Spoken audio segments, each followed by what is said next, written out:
Still like that beat. How's it going, mate? Yeah, good. How are you? Doing very well. Perfect timing as usual. How's the week been? Yeah, good. It's so I'm still in setup mode. Still Yeah. on my microphone, but let me just swap my camera around. So we've gone from MacBook to Still in setup mode. Love it. Oh, your audio's dropped out. No.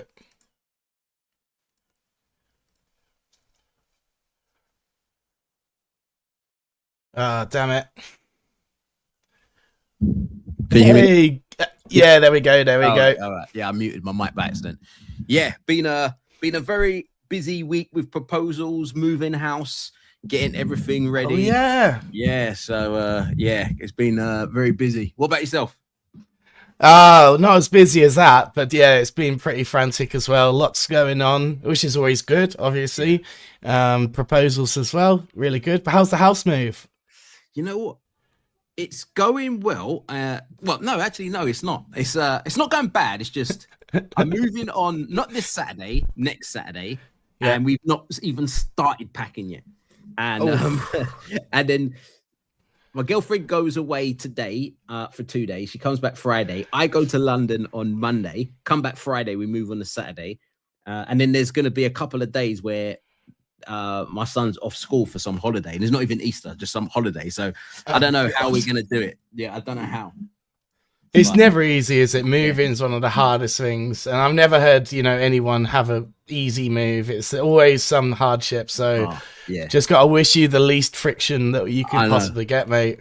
And what we both said was we don't want to do what we did last time, and that is just end up grabbing anything and just throwing it and sort it out at the next house. And it's looking like it's gonna be that way. It's looking like that. So that was our thing. Is like when we're moving from Liverpool to Chester, we don't want to just throw things in boxes and then have to repack it all and be a bit more organized. That's exactly what we did. And yeah, exactly. So. But yeah, how's the week been for AI? How's things been going this week, mate? The news is off the charts. Like more and more of these live shows have to be focused around the news, but it's because it's just thick and fast. And yeah, some people may have heard it, right? Like some people may have seen some of the headlines we're going to talk about, but it's always with like a slant of like. Yeah, all right. It's always with like a slant of marketing and advertising and stuff that we're going to be looking at these guys, the whole idea is that we're a creative agency that does advertisements and social media content for brands. And so whenever we look at this news, which we're going to start bringing it up now, we're always going to have like our take on how this will affect the marketing and advertising industries moving forward and things like that.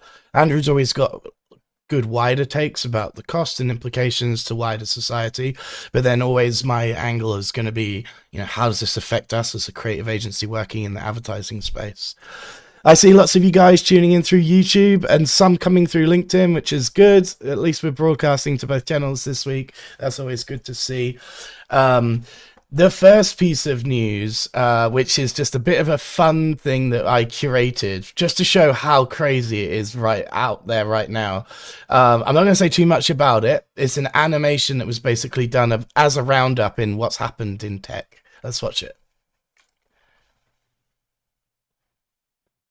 Device. Fuck these burgers. Mind fitness habit. Brain rot is good. Record everything. Record nothing.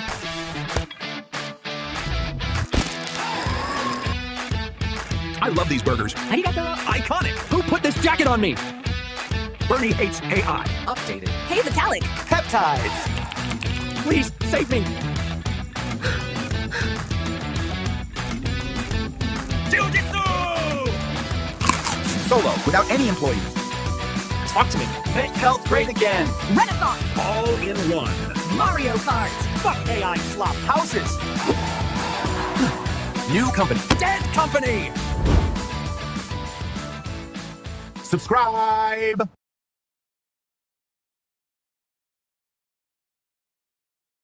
round up the news in an animation cartoony style. I actually really appreciated this delivery, to be honest with you, because we see a lot of the same news channels talking about the same AI stories, and there's just so much happening, and this was engaging and fun and interactive.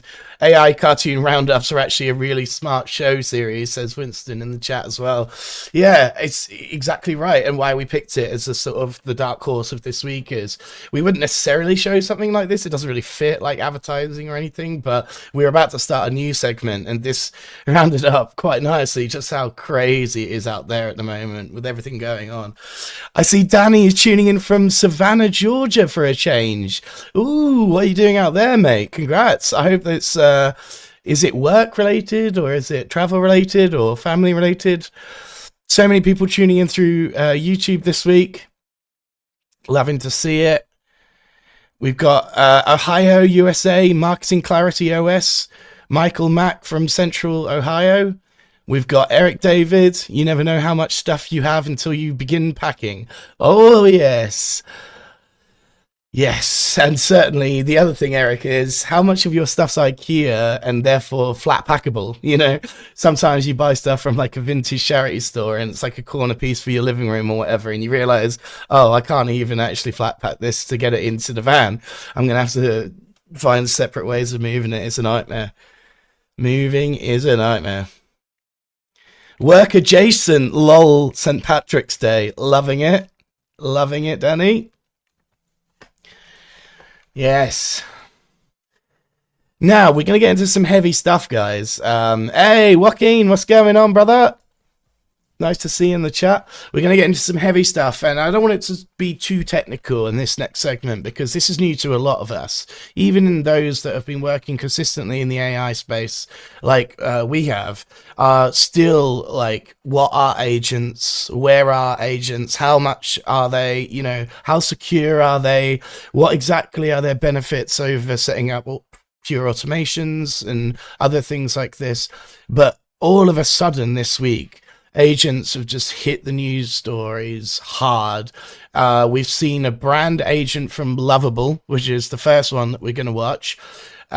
This one, I've got a little bit of show notes here saying our team can now search, request, or even generate brand assets directly through an AI agent. So let's check this one out.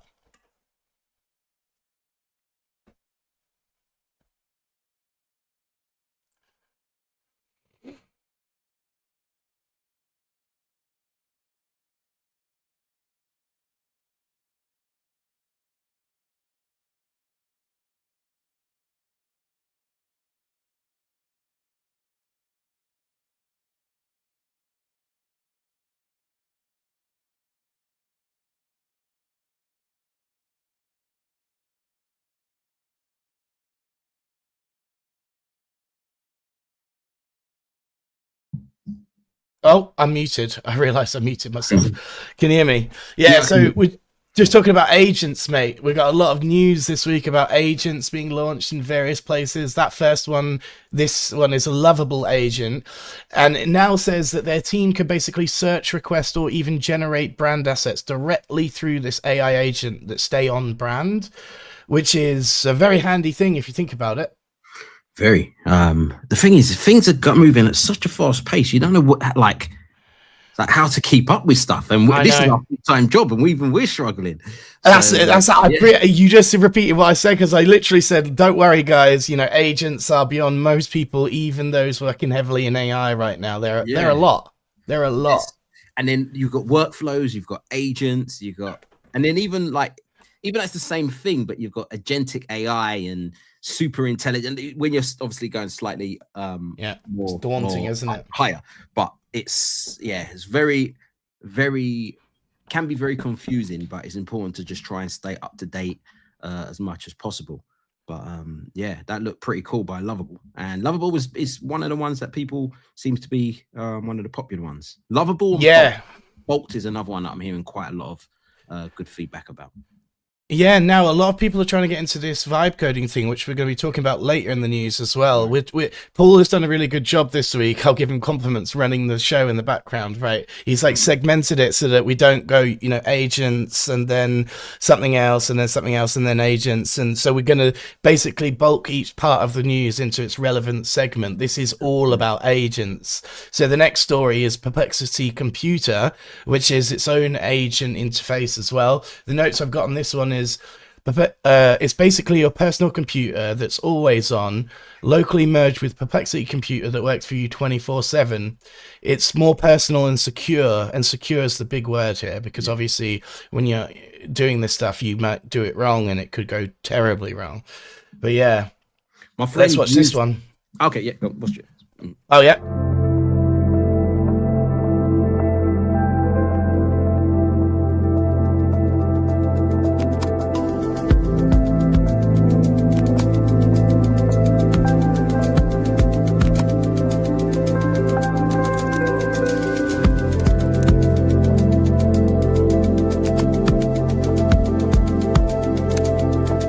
Prioritize candidates with SwiftUI experience, and dropped an email to my investors, including a link to the briefing.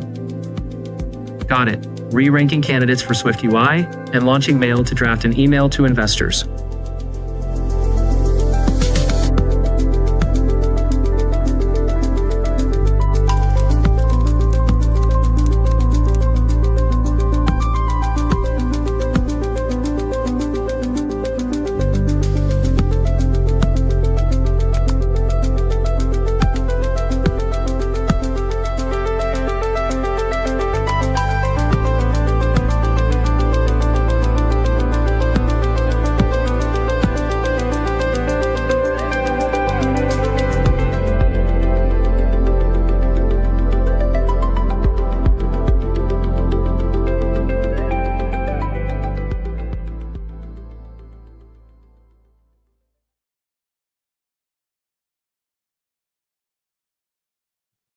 Bit of a different sort of vibe about that as a ad for what it is. Me and Paul were discussing, have they actually got like an Apple? I think they have, where it's like you get a discount to this if you buy a Mac Mini, so some sort of maybe Apple partnership or something, because I know Perplexity certainly did this with universities. If you could prove that you had like a university license number, then you'd get discounted Perplexity if 1,000 people in your university signed up or something.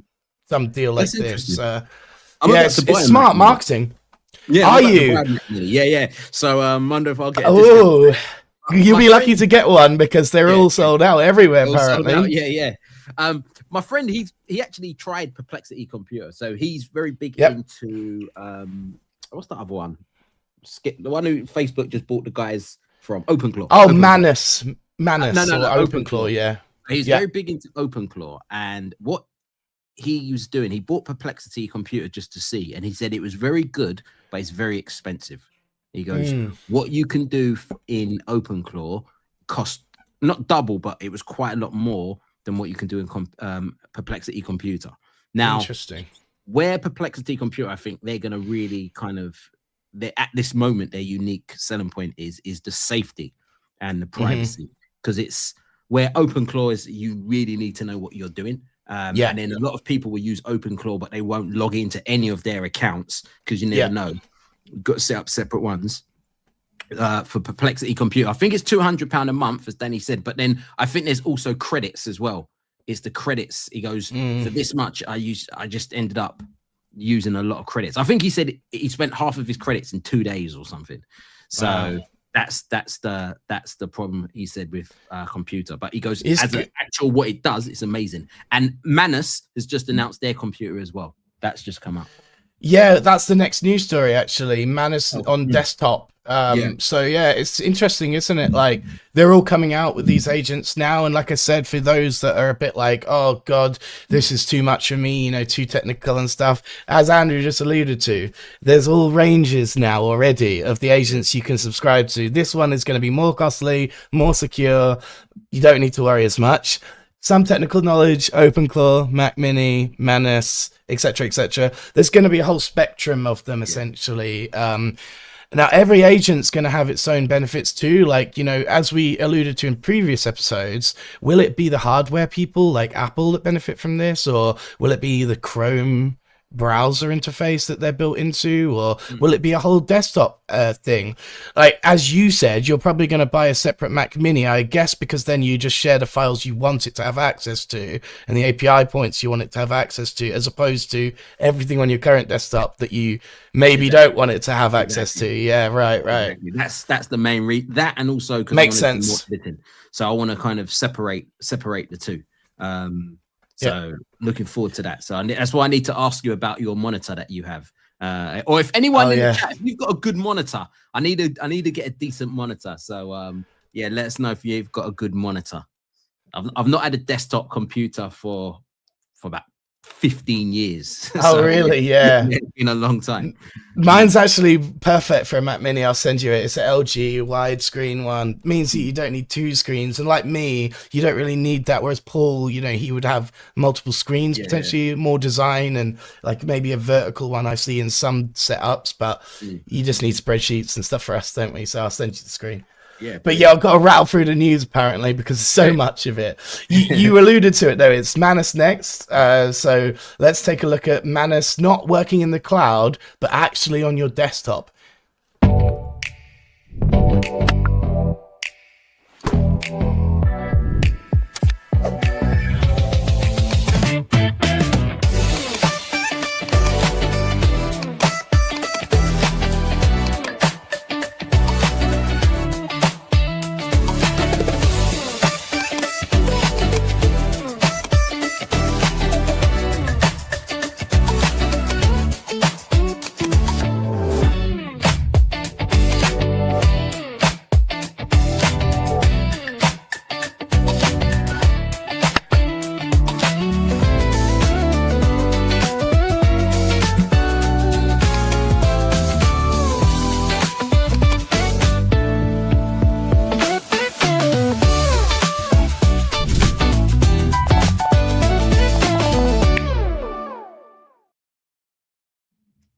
Definitely had a funkier beat to that one. I was vibing to that one in the green room here in the track that was edited to. I liked it.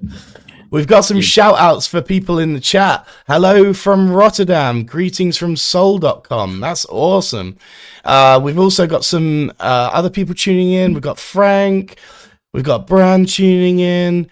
I saw earlier, hello from the Shiny Awards. I'm so sorry for you guys that just say LinkedIn user. We will find out exactly who you are from LinkedIn. Sometimes it doesn't bring your names through like that. But yeah, Manus is on desktop. That's the basic, announcement there. It was a cloud thing before. Now you can localize it onto your desktop, which seems like the natural next step to security, because cloud hosted is always more dangerous, obviously, because it's not on your local device. Yeah, I'm a big fan of Manus. Manus is, I would say, top 5 AI tools that I use. When I saw this, I was like, oh, brilliant. This is great. The only thing is I can see this costing a lot of money. Like, I think it's going to go down. Well, when I say money, a lot of credits. And I can see this going down the route of Perplexity because of that. Also, Manus is now Meta. It's owned by Meta. Right. So it's a good and a bad thing. I think Meta's slightly more secure than other sites, but also they're about money. So I can see it being expensive. Yeah, and maybe they'll have like a version of it that's free that you have to watch ads in, because Meta's always done stuff like that, haven't they? They've found a way to monetize it when you don't pay for it directly or whatever. Who knows? The more interesting story to me, mate, and this is like, all these agents are great and everything, but who's going to accept them? Because can you remember when we said it's going to be a battle of everybody's agents, and your agent, like, let's say, just as an example, from Instagram won't be able to talk to Reddit, won't be able to talk to others, because they'll just close themselves off to outside agents. Well, Monday.com, which is one of the biggest CRM platforms, has essentially said, we're open to all agents running your Monday.com on your behalf. So this is huge news when you think about it, because when a platform allows outside agents to run your stuff for you, you're going to be so much more tempted to take their platform over somebody else that says you have to use our agent. Yeah. Because when you can use outside ones, you can get the best, can't you? You can chop and change, maybe even month to month, like as ones overtake each other. You can say, right, I'm going to use this agent in my Monday this month because it's the best out there and whatever.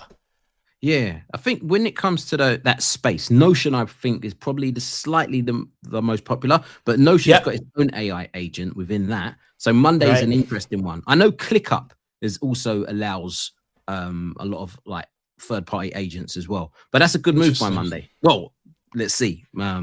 Hopefully it will work out for them. I kind of like Monday. So yeah, it'd be interesting to see where that goes. It's just the announcement, right? Are they going to allow it, or will they demand that they use your own? Like, I don't know what the case is with the tools that you mentioned there. I know the first one is really popular. What was the one you mentioned there? What did I say? Notion. Yeah, Notion's been very, very popular. So I don't know if they allow outside ones or whether it's just their agent or... I think they do, but it's selected. It's not like any. I think it's like kind of a few separate ones, but they've got its own Notion AI agent. I don't know if anyone in the chat uses Notion, but I've used the AI agent on Notion, and it's pretty good because I still can't get my head around how to use Notion properly. So, but when I just said to the agent, "Can you just create this?" It just done it.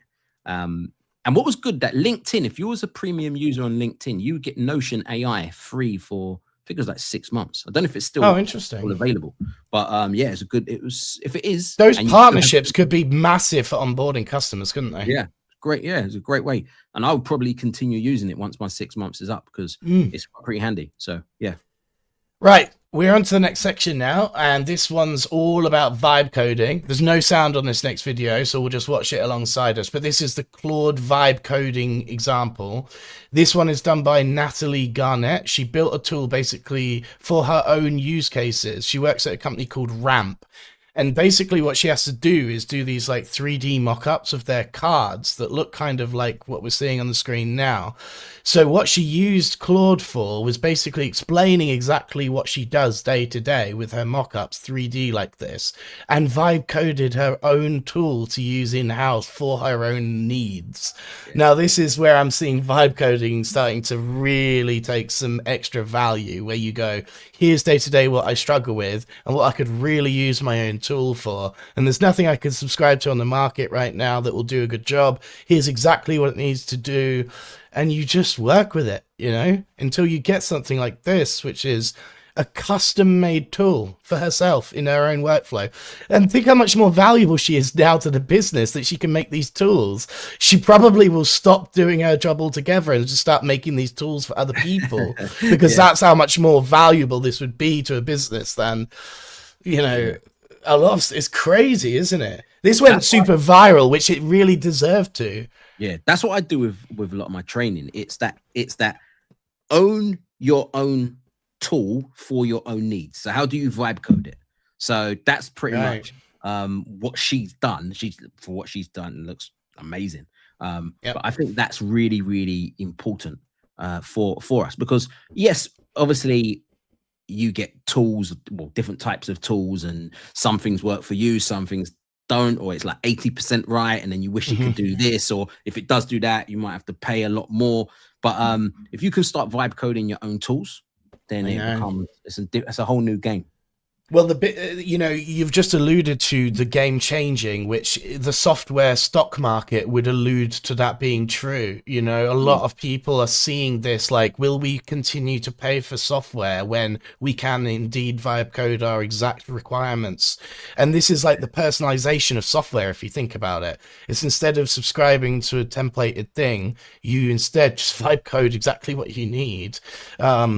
It doesn't need to be an outside product that you sell. It can just be something you use every day that makes your job super more efficient, or whatever it may be. But it's an incredible skill and a fantastic case study, and it deserved to go mega viral like it did. And I hope we see more use cases, and your talks lead to more people bringing us examples like this, you know, where they've augmented their jobs, made it much easier for themselves. They can provide loads more value now. Like, it's great.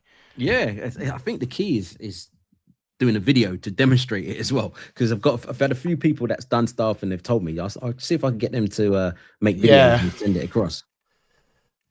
Someone's asking in the chat there, Ben Smith, how did she make that? Which programs, etc.? Vibe coding noob here.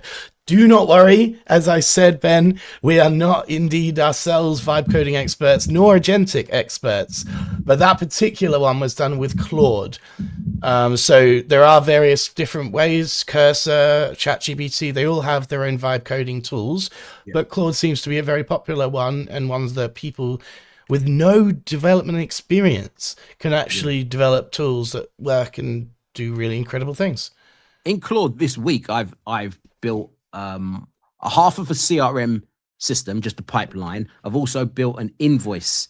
So all I need to do is write a couple of things down, and it just the invoices for me, because I've left thousands of pounds on the table without sending invoices. I'm terrible at invoices. That's super smart, mate. And do you know what it reminds me of? Early days in my workshop, I used to say to people, make a diary of your everyday things. And here's where Midjourney, because what happened always was, we spent 20 hours a week in stock image libraries that we could, essentially generate through Midjourney infinitely much faster. So we all need to start taking stock of our jobs and the pain points we have. And yours was an invoicing systems. To other people it could be something else. It's like, what's the most valuable thing I could vibe code for my own business? Crazy, isn't it? Somebody said what tools. AI Studios is good. AI Studios by Google, that's for me is the best free AI tool out there, not just for vibe coding but for anything. But I've made the swap. I've gone from ChatGPT to Claude. I'm fully in Claude now. And Claude has got great stuff where you can vibe code, great artifacts. That's what a bit of the feature. But also it's got what's called co-work, and that is similar to the computer one that we kind of mentioned before. So Claude's got a whole bunch of stuff. ChatGPT has. So vibe coding is quite there's a lot. But if I was you, if you're just starting into it, and you want to spend zero money, go to Google's AI Studio. And under that, go to the option build, and you can do it from there.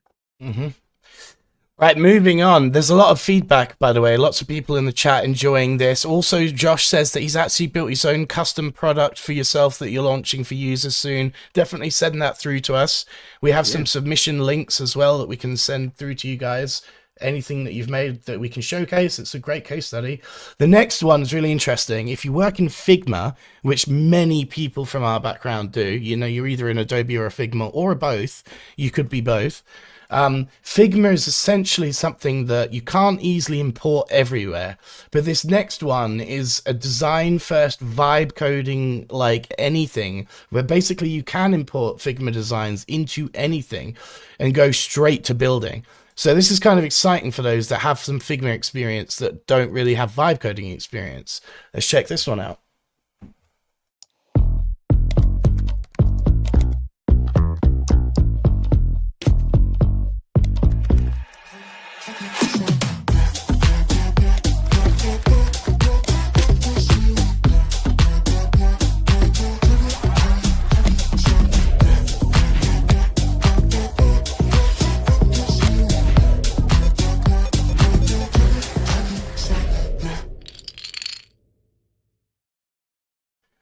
Yeah, so exciting opportunities just coming across the board. Kind of like the multimodality. Remember that you had to be kind of like an expert text prompter in order to get anything initially from these things. Now you can have a load of images or sounds or all sorts of things that you've done in the past, and that can be used as input.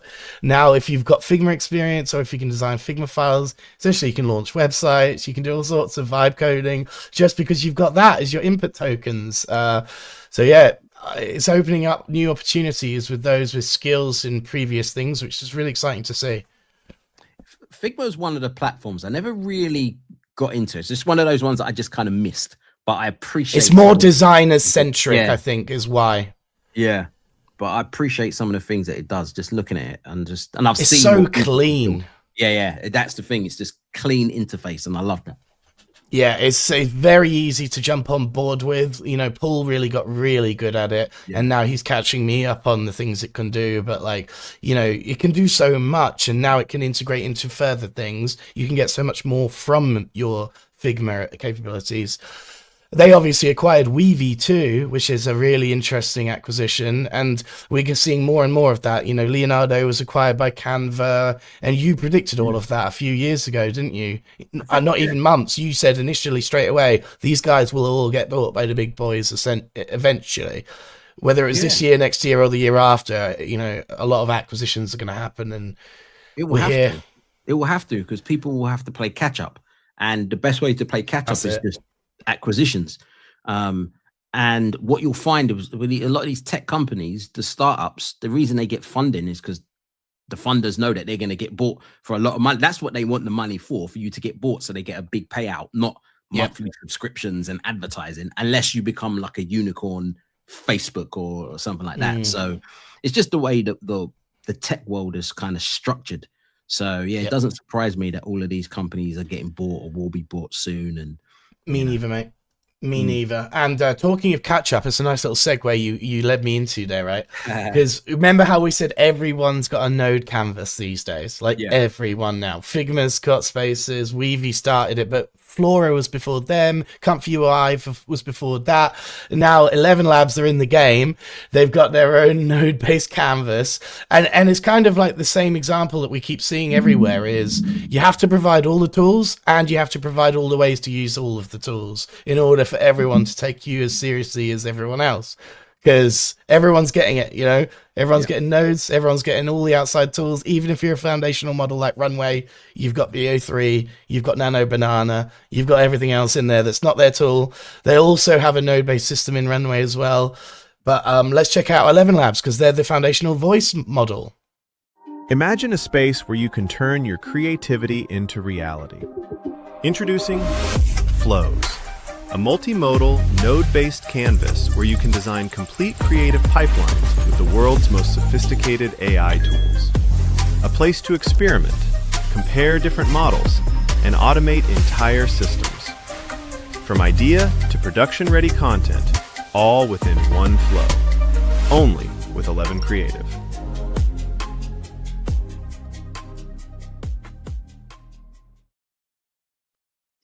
Yeah, so everyone's got them, like I said, but I think everyone needs them too, because you're leaving a lot of money on the table. And, you know, it is fair enough if some people want to just do the foundational models. And I think Google will do that, honestly. I don't think they'll ever create like a multi-canvas type thing. Although Google Flow is trying to do a lot of this, it's approaching it from a different angle. And, you know, yeah, it's just interesting, isn't it? They're all getting these node-based things. And why? Because they are so popular. They're so useful.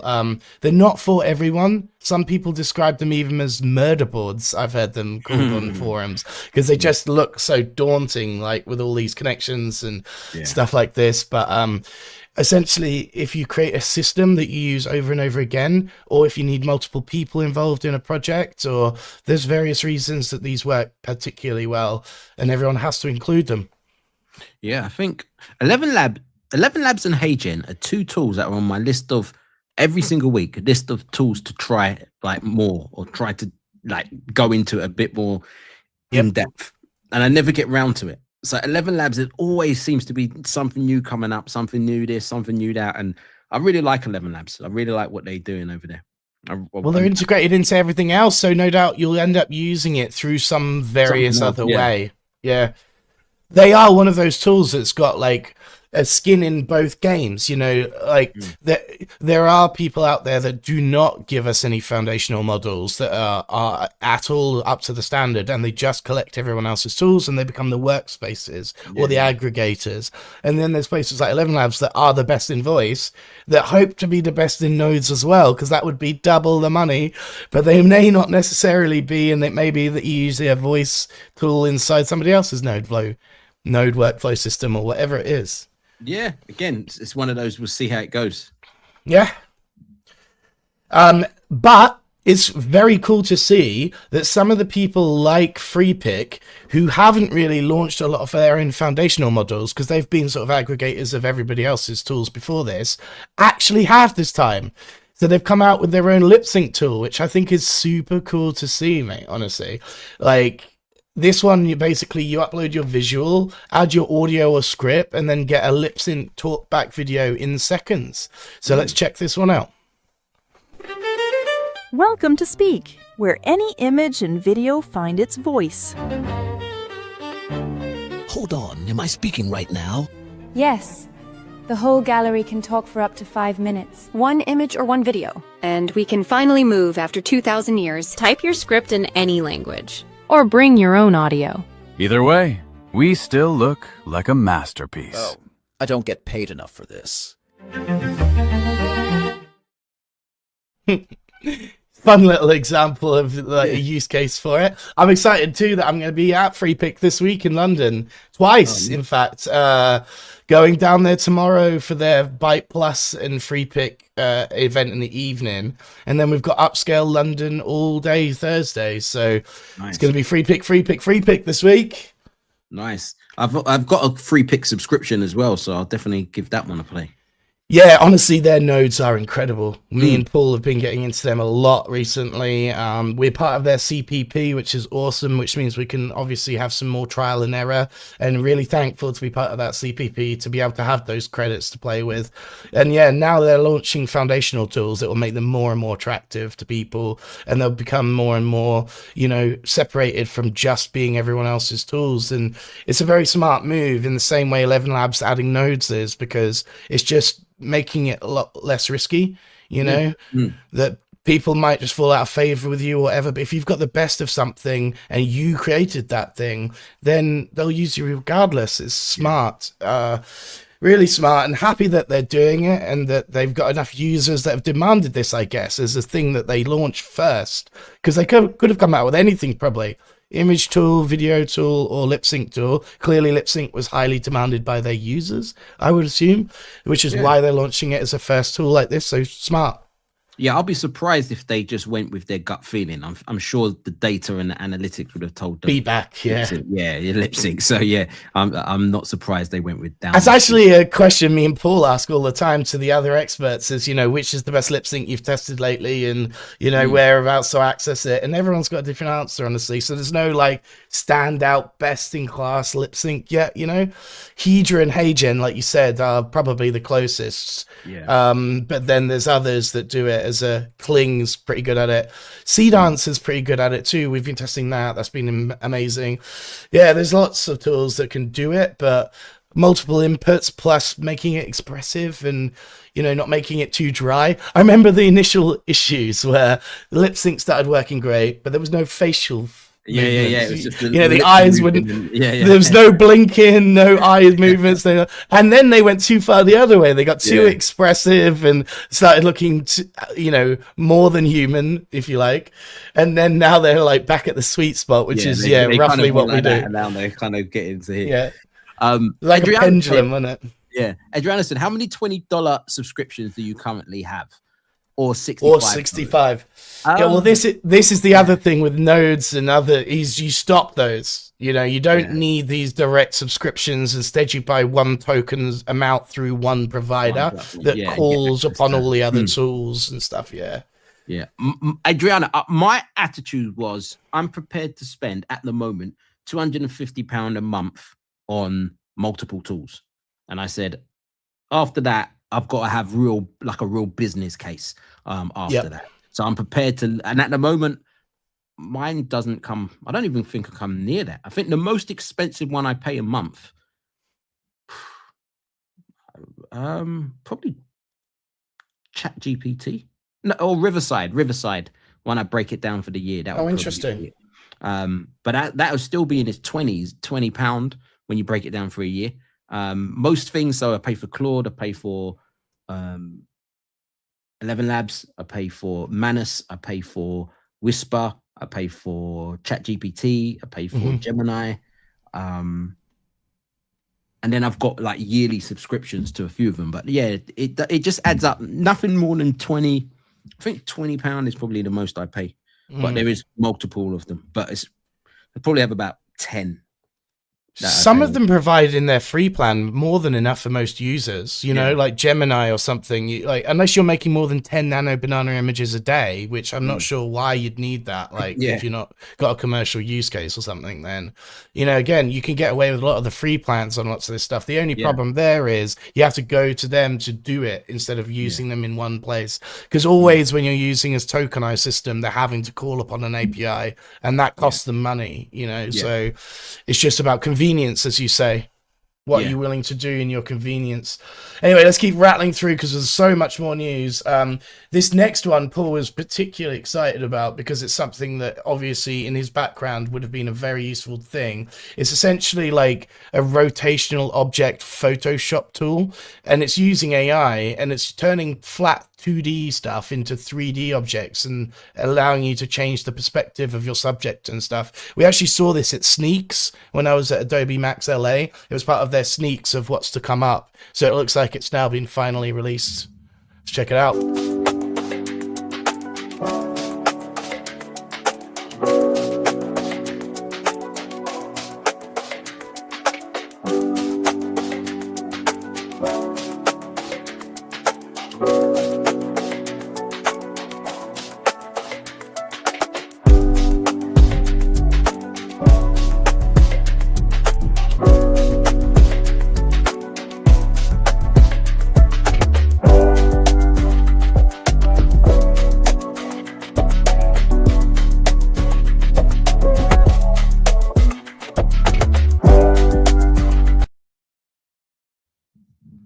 Very useful tool there. Let's see, that could save hours and hours of time if you know that workflow.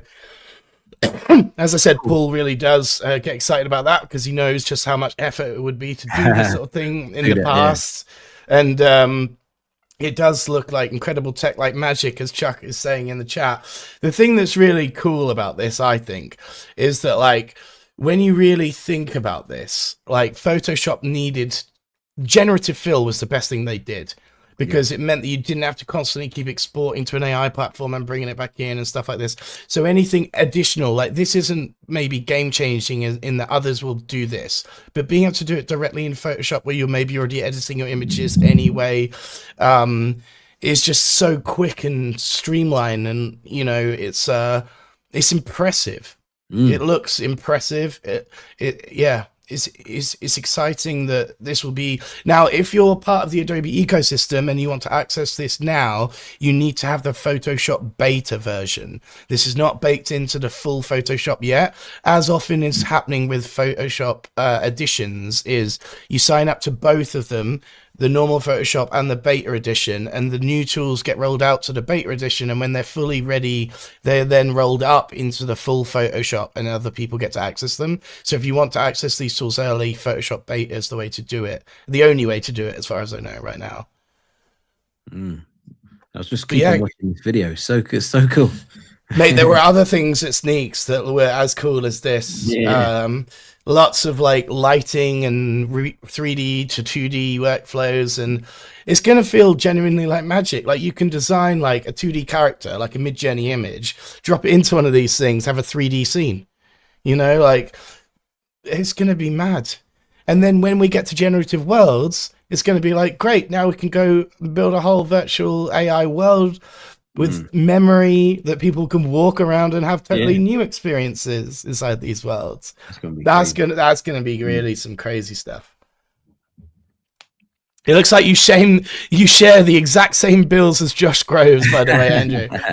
This is hilarious. Oh, mate, that's why I started to build an invoice or vibe code invoice thing. So I need to do that.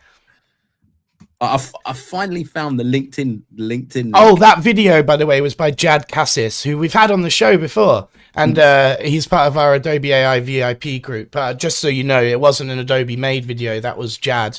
Okay, cool. Yeah, cool. There we go. I've been looking for the LinkedIn link for ages, and I finally found it. Yeah, I've got it.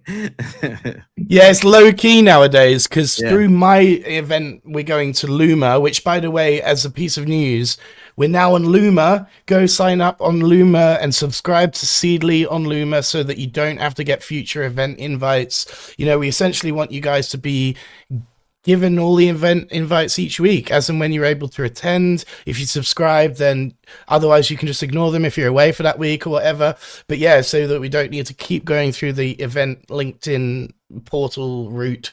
We're finally on Luma, and you can subscribe. Yeah, we're just trying to work out the best ways that we can get exactly the show to people in the most like convenient way. In an ideal world. And I'm noticing a like 50-50 split between LinkedIn and YouTube. So people are still finding us through LinkedIn, through the like Creative Eye stream, but we're just essentially not inviting people to that particular event because we want them to come through Luma so that we can have them invited to future ones. LinkedIn doesn't allow this functionality, frustratingly, to like keep people in our event loops. It's just start from fresh every single week.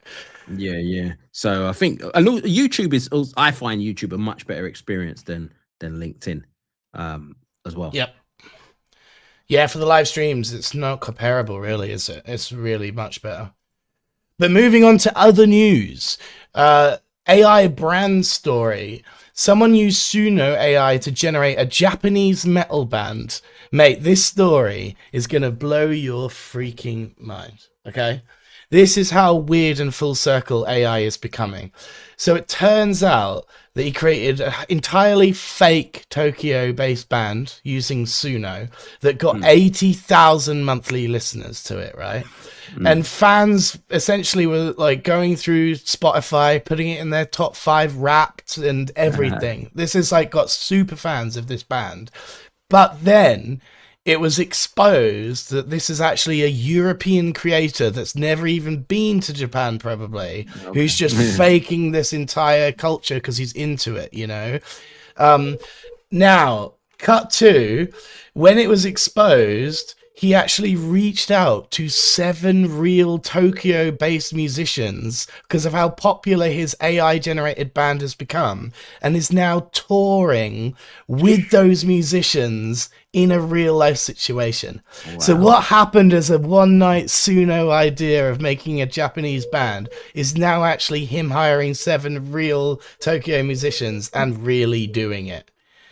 And how weird and convoluted is that as a story, though? It was almost unbelievable when I first saw it. But this is them. This is their real gig that they're actually doing. And these people actually look like the characters he generated for the images as well. I don't know whether he hired people based on their looks and their talent, but it's just such a wild story to think that we've come like full circle with a guy in Europe doing Suno generated song that now has a band in Tokyo and a fan base and selling gigs and merch and top 5 Wrapped, and it's wild, isn't it?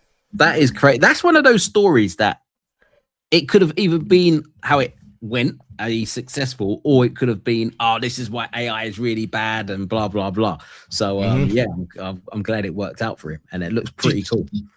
In an interview with the band's creator, this is the nice little quote he had. He said, "In an age where AI is taking everyone's jobs, this one actually created jobs. It's done the complete opposite." So I thought, again, that's kind of interesting, isn't it? Like, he's created a fan base. He's shown they're popular. He's created an audience that's willing to buy. Now they need, and that has always been the issue with AI generated music, is how do you perform live? You know, who does this stuff live? No one's paying to watch an AI live thing like that. You need a real band. It needs to be a real thing. So whether you recreate your songs with a real band, with your Suno things, that's mental, though. It's just such a fascinating story. I just couldn't believe it, really. Maybe a first, you know, of this size anyway, or scale. You know what? You never know. I think AI could really bring back live music. I think the whole live world could just explode. You know, festivals went through a really busy period, then it went through a bit of a downturn. Now with AI, because of all of that and people doing things that this guy could do, people want that live experience. You never know. It could really, really blow up. Glenn and Erica say, would make for a great movie, the Spinal Tap AI version. That's hilarious. so funny, and I can't believe that's a real story, mate. Like, I first saw it and thought, no, surely this is just some nonsense to rile people up. And no, it turns out it's actually real, and there's real footage of the actual gig, and you're like, God damn, this is crazy. I'm just looking at the comments. So Winston said that happens with that AI run song. It is a great model. Create an AI song that goes viral, and when you get caught, find someone who sounds the same and they are your artist and band. It's true. That's how people are gonna get signed now. All you need to do is, if I was an artist and I'm pretty good at voices, I'll just I'll do AI songs, what's picking up, and then I'll just try and sing it, like do a cover of it. And if it blows up, then that person hopefully will get me, and then I'll be doing that. Well, in a strangely related story, I actually saw a massive headline going around this morning called "The Death of the Resume."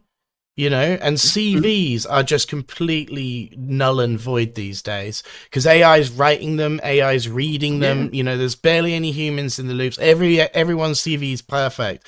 So it's like, you know, when that becomes the total change, you know, as in like now it's all about building communities or online portfolios or whatever it is that makes you stand out different to a CV did, because those are just null and void. And this is a new route to market, just like AI spec ads are. You know, that AI Candy guys that we watched a few weeks ago, those guys are just making super viral stuff and winning dominoes. You know, like when before was that happening? It's just new routes to market, new ways to get audiences, new ways to express creativity. It's kind of wild, but you expect it because it's AI, you know? It goes into what you were talking about earlier on when we was talking about the AI agents and the whole agentic AI.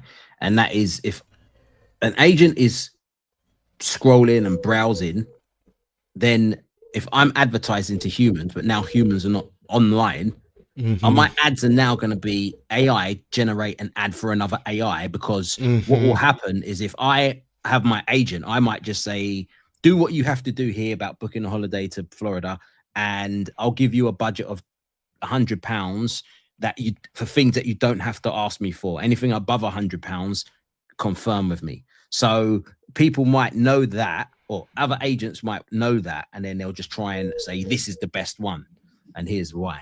It's going to get really weird out there, isn't it? I'm not even going to like pretend it's not, because as you said, like, I think SEO in Google for over a decade has already found that a lot of traffic was bot traffic because ad clicks were not proven to be human and stuff like this. But agents takes this to a whole new level that the internet's never even... Because what can happen with, you know, one expert with a, like, I've already seen, like, room full of Mac Minis. I saw a guy with 50 Mac Minis all running Manus, and they're basically, like, doing, like, a whole company's worth of browsing the internet on steroids every minute or something. And, like, that's just, there's so much more traffic than the internet's ever had to accept, or it's going to be a lot. It's just going to be a lot of change this year, guys. Agents are like so much more than just normal AI.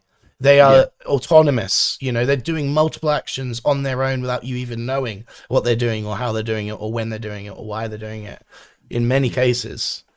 And the thing is, I think what's going to be key, and this is what, again, going back to what when I do a lot of my work, it's leadership is going to play such a big part, because leaders, it's the fear of missing out. It's like, right, let's do this, let's do that. But actually, without that true understanding, the amount of mistakes which could be very costly that they could make because they want to jump in this space and they don't want to be left behind.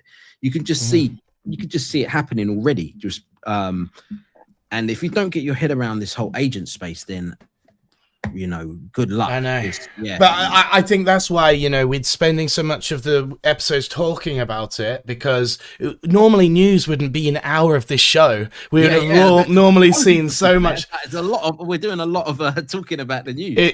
But it's so, like, we're at a tipping point where agents and vibe coding are becoming super useful, super accessible, and we just don't want to leave people behind, including us, by the way. You know, if you've got your tips, if you're coding your own things, give us, you know, your inside baseball as to where you're doing it the most efficient, how you're doing it. We'd love to know. We truly would.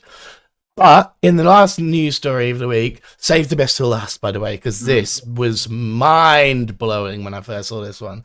Nvidia's come up with this like AI-powered graphics upgrade. And how it works is it's basically like a live neural net that works and infuses pixels with photorealistic lighting and all sorts of things. You remember when we saw like the early examples of Grand Theft Auto style graphics being made photorealistic? Yeah. Think of that, and watch this example for a much better take on it.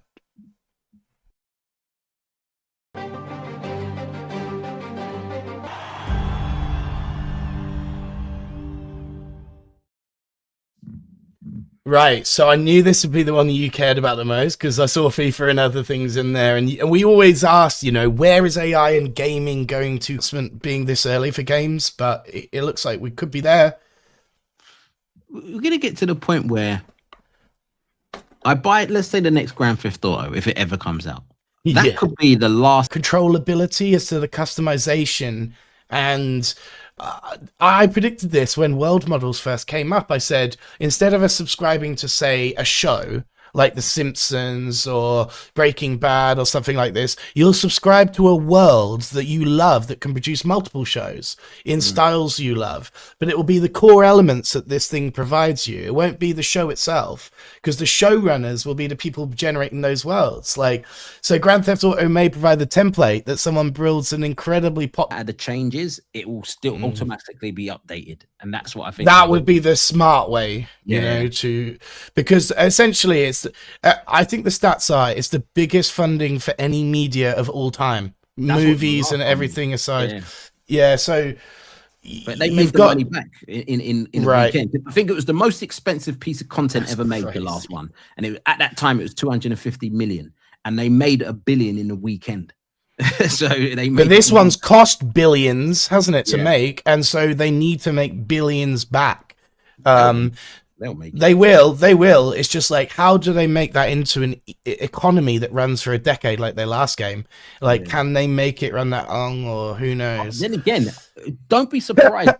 Glenn, you're a prankster, mate. We're agents. If they started to add all of this, you're going to have your own large language model within it. You're going to have be able to speak to just almost anyone in the game, I reckon. Like almost when we used to play videos like that, where you could just speak to anyone in the game. But I think they're also trying to build software and agents and all of that that's going to be connected with it. They're going to get a hell of a lot of advertisers involved, and this is going to be the most expensive piece of content ever created. It's going to be ridiculous. Well, we hit the hour, guys. We're going to cancel the news there. It's a crazy week, and like I said, sorry that there's so much news to show you, but it's important stuff. Now we're into the segment that we know a lot more about, ads, and we're going to kick it off with congratulations to the winner of the Artlist ad competition. Remember, we talked about the big game ad, and they had a $60,000 prize.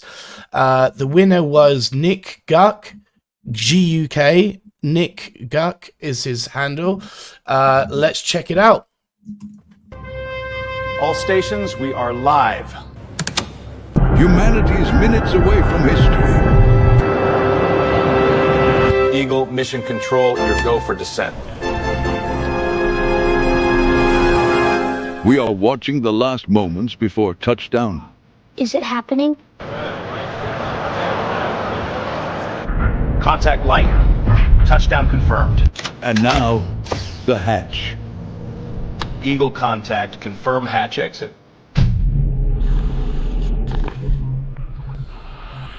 Is he sleeping? Switch to cabin camera, now.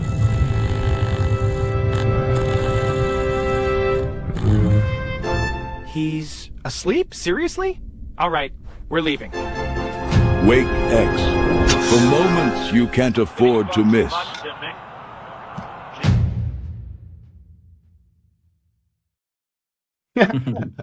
That's funny. That's good. Comedy often wins, doesn't it, when you're doing stuff like this, like a sleeping astronaut? Yeah, it's just a fun like idea and a twist, and yeah, congrats for winning the prize money.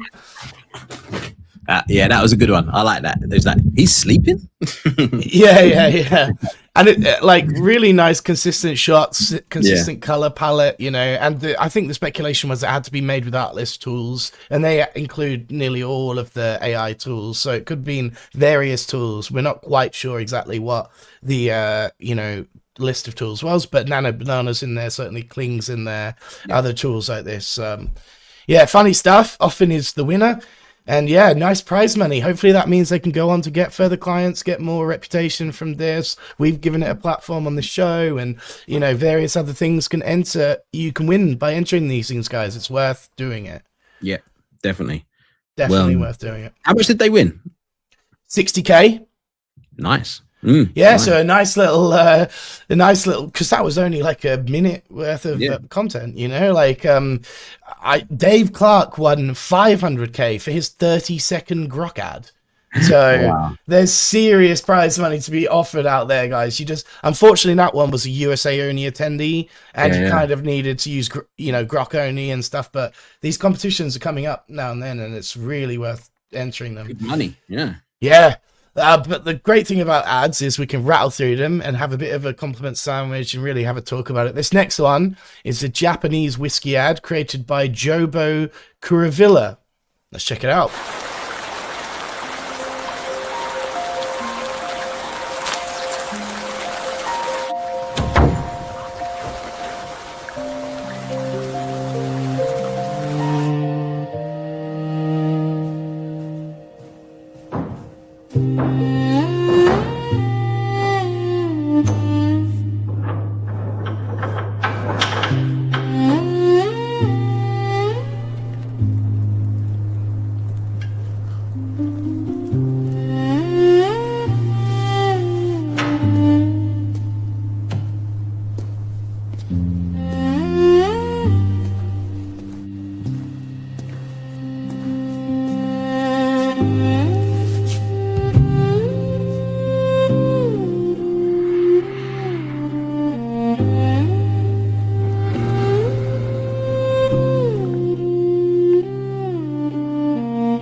Beautiful stuff indeed. I like that. I like that a lot. I was thinking, where's it going? But yeah, I like that strap line to the ones who wait. Exactly, kind of like a Guinness feel, wasn't it? Like to the ones who wait. But obviously, whiskey takes a long time to make as a traditional process. It was very nice, traditional music, good editing, good color grading, everything. It felt more like a short film than a spec ad, you know, in many ways. But many of those do, I guess, if that's the sort of like, you know, the feeling of the brand or tonality of like craftsmanship over many decades of centuries, even of expertise and family traditions. And yeah, awesome. Nice music as well. Yeah. The music, the music just was spot on. Transformative music, exactly. I don't know if that was a traditional Japanese instrument or what exactly that was. I know they have their versions of violins and stuff like this, so it could have been one of those. Really nice. Really nice pick there.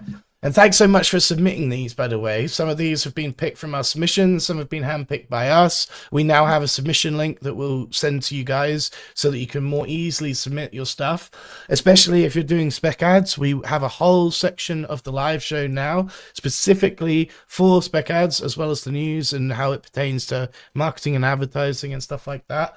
So yeah, more and more spec ads, please.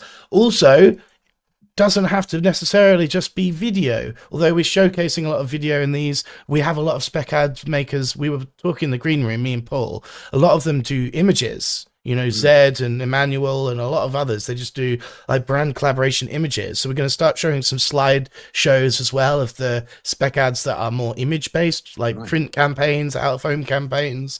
So it doesn't necessarily need to be video spec ads. But this next one, I actually had as my pick of the week, for me personally, of the things that I found that just randomly appeared on my feed. The notes about this one are that it's in an R&D phase. So this person is actually working for MotoGP, but this isn't like official advertising and stuff they're doing, but they're being given in-house time to do research and development into generative AI and how it could potentially be used in MotoGP and stuff like this. So I thought that was a really cool thing to announce in the post. You know, this is just my tests. Here's what I've come up with so far. And he's doing some generative laying, speedy processes of designing, animating, layering, and editing on repeat. That was his feedback in the post. Let's watch it.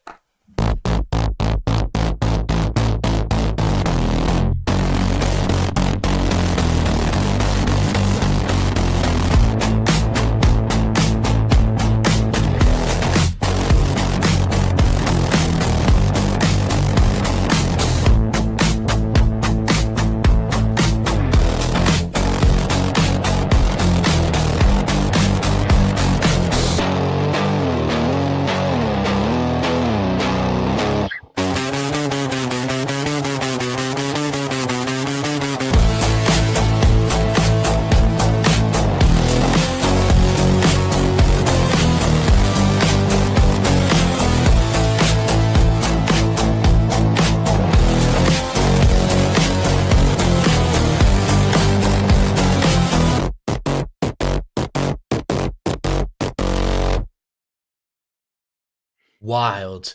I actually loved that. And I'm being told by Paul, the music was cool, wasn't it? Just being told by Paul quickly as some notes. This is definitely a hybrid project where there is some real video and some AI being used. So instant questions around that are obviously answered. And we're not sure if it is officially for the MotoGP or just R&D, but you know what struck out to me instantly, mate, is when you see football highlights and other things, they come in a certain style. And this feels very different to the MotoGP sort of style. So it's almost like inventing a new feeling and like I love the vibe though. It feels really cool with the editing style and the sort of chaos of it all and the colors and the boldness. I really liked it. Yeah, it's a really good style. I like the editing, as I said, to the music. And it's just editing it really well to the music. As you said, the palette is amazing. The style, that's the surrealism. I can see if somebody said this was a real ad that they commissioned, even if it wasn't AI, it was just special effects. I'll be like, okay, cool. Like I wouldn't think, nah, this is just some random guy that's just created this. I think it's really good. Someone said, who's the creator again? Oh yeah, let me look up. That one was by Jobo Kurivalia. No, sorry. That one wasn't actually. Drug infused, yeah. It was a bit of a surreal, like crazy one. I need to get that one was by Ian Walker. Sorry. Ian Walker. Edit was by Matt Coronin, and I'll put it in the show notes. Here we go. So this is who it was by. Ian Walker edit, Matt Cronin music, and Carl Addy. They were the people that were giving credit on the LinkedIn post, and I found it through LinkedIn as well. Yeah, very bold, very decent color palette. And like, if you're going to reinvent the wheel, go bold, I say. You know, don't be like too close to the ordinary GP edits. Like, go for your whole new vibe. That felt like a very different vibe. Gasoline infused, says Glenn. Love it. Yeah. All right. So like I said, that was my pick of the week, just because it stood out so visually to me, and the edit, like you said, to the music really stood out to me. The next one we're going to watch is a bit more of the Bionic Awards. Remember, I was at the Bionic Awards a few weeks ago. So it was a bit of a last-minute edit, actually. Andy from the Bionic Awards discussed doing an intro video, but basically this was long before even then. They met before the Chroma Awards and everything, and they eventually didn't end up doing it. But then they ended up making what we're about to watch, which is basically like a roundup, really nice use cases of the visuals. You'll see me as like an anime judge in the middle of this, but it's actually like a really creative sort of like way to do this. So check this out.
That's cool, huh? Why didn't they play it? So like I said, it was a bit of a thing that they were going to commission, and it ended up being like a post-event roundup thing. That was produced by Sage, by the way, SAGE, capital letters, for those that want to go and look it up. You know, I think Andy and the others that were featured at the end there, the organizers, you know, we weren't really sure exactly how to use a lot of these assets, but lots of the stuff that you're seeing there were things that we showed in the show. You know, they're like people's content, and then there's like photos that have been animated and all these other things. So it's like, it feels like such a smart way to use AI to round up an AI event, right? Is use AI to make roundup. But the edit was great, and the music was great, and lots of talent there. So really cool. But even if you played this just before the whole thing started, it just... I know. I've seen. I don't know if it was upscaled and ready for the cinema. That was the thing, is we were watching on a cinema screen where everything had been upscaled a few weeks before and stuff. Sure. Yeah. That makes sense. Yeah, cool though. Hey, like, it was awesome to be involved in Bionic. Hopefully they do multiple per year, and that next time you're in London, mate, so that we can like have a night together. And everyone there was missing you, honestly. Yeah. Everyone asked, "Where's Andrew?" Yeah, let us know the date. I know, and I'll make sure I'll free up my calendar. Yeah. I think we're going to get more and more involved in these awards, especially when they, you know, they had a beautiful cinema. We literally went into an awesome Shoreditch, you know, Rich Mix theatre, and just sat and watched AI stuff. He said hilariously when he was introducing this, "Thanks to the Rich Mix Theatre for supporting us, even though they don't know what this event is or any of the content we're about to watch." I thought that was brilliant. Oh god. All right, so the next Oh yeah, go on. Thomas says, is there a list with links to all the videos you show? Yes. So now we're going to be we have systems that we've built to be able to easily get the credits more into the description of the YouTube video, like 24 hours after the live show has been live, Thomas. So check back on this YouTube link that you're watching this through in about 24 hours, and there should be a full description with all of the stuff in there. The next one we're about to watch, by the way, was actually Promise AI. We're also going to be doing a newsletter as well, so subscribe to that. Luma actually offers a newsletter side of things, so when you subscribe through newsletter on Luma, you should actually double opt in to subscribe to the newsletter there, because that's where we're going to be doing even more of a deep dive than just the description of the YouTube, which will be the direct links probably to the sources, but then the newsletter will actually have some more stuff in there, links to videos and stuff in the newsletter there. And we're moving over from, we were using a different newsletter provider before. So yeah, Luma's going to be everything for the events and the newsletter and everything. So definitely get signed up there, guys. The next one is by Promise AI on behalf of Luma. Remember we talked about Luma agents, and this is the creative side of agents, not the, like, you know, LLM side of agents doing tasks and stuff. This is actually creating Luma agents and having them manage your Luma workflows. So they got early access at Promise AI, and the notes here was that it basically did everything they said it would. It allowed for great collaboration across the team, which is an interesting side effect, obviously having an agent being part of that. They shared context across all the workflows, and over 7 days they put together a work of 60-second spot. And so let's check it out.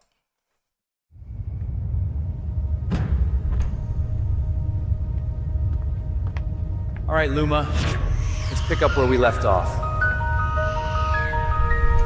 Same project, new direction.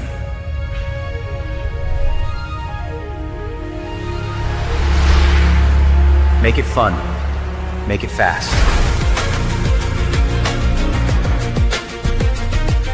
It's close. That one. Show me people. No. No. That's the one. Let's see it in motion.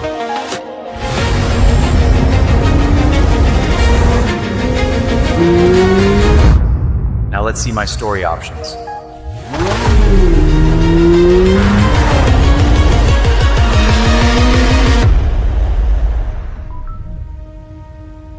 Let's clean this up.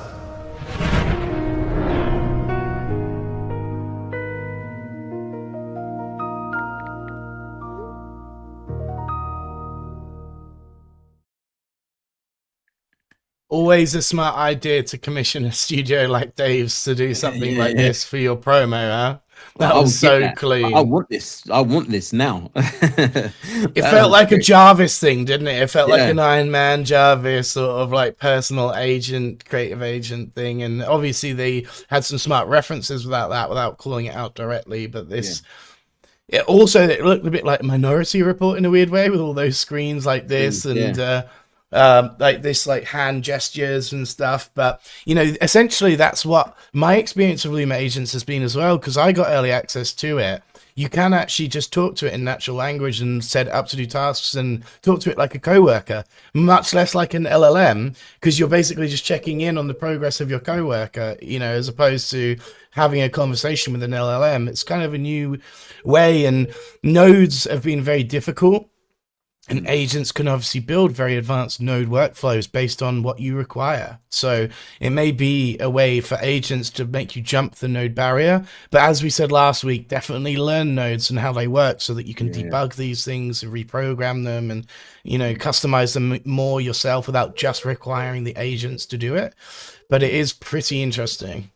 Yeah, you can tell this is going to be a big thing, the whole AI agents. I get this a lot from a lot of my clients is, whenever I show them videos, they're like, when can we get to the point where we can just prompt and the video just edits everything and just it's kind of like what everyone kind of wants.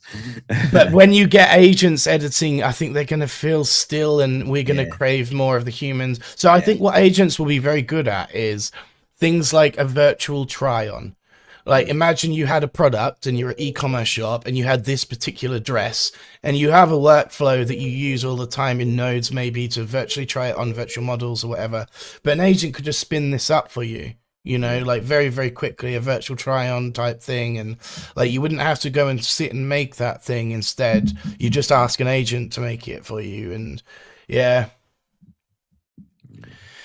Yeah, we're getting thanks for the node nudge. I need to work on it more from Whiskey Woven. I agree. Even us too. Like, actually, Paul's a lot more advanced than me now at the current node system because he's really been playing with Freepik and Weavy a lot.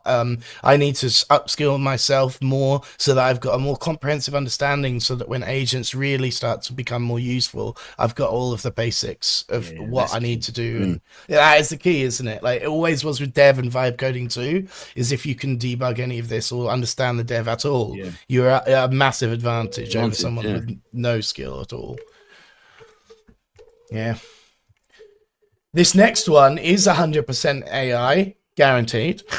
Well, not guaranteed, but yeah, at least to our knowledge, is 100% AI. And it was made for MG Motor Italy as an official ad, saying MG says AI has reduced our cycle between research, concepts, and broadcast, while its collaboration with Zelo is framed as a mix of predictive and creative marketing.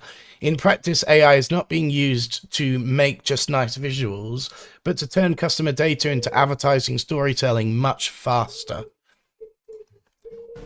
Quando scegli un'auto, scegli come muoverti nel mondo. La voglio full hybrid, perché voglio efficienza e libertà. La voglio spaziosa, per accogliere tutta la mia vita. La voglio giusta per me, non accetto compromessi. Qualunque sia il tuo modo di vivere, la risposta è sempre MG. Gamma full hybrid a partire da €16.990. Find your more. Yeah, I mean, it's super interesting to see these things, isn't it? Like, even I saw earlier today, and I had a discussion with Harry, who I met up with Bionic.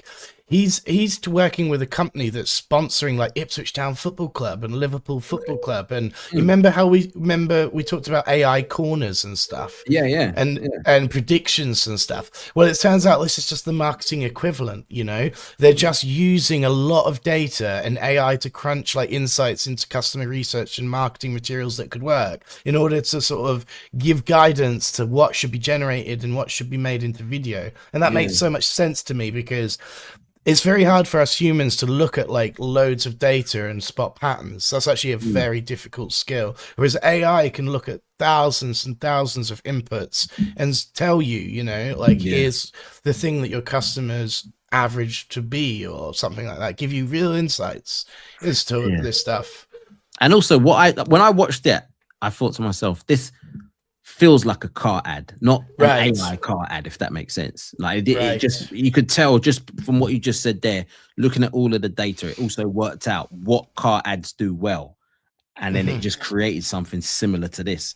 Because I looked at that and I thought, there's no real difference between what I would just switch my TV on now and watch. Right. And this, you know, there was hardly any difference. It is just going to speed certain things up, like research and like other bits that did take a lot of time, you know, and even in our own practice, just making like storyboard stills or like visual concept, like this part here where the motor's deconstructed. I've literally seen that exact workflow.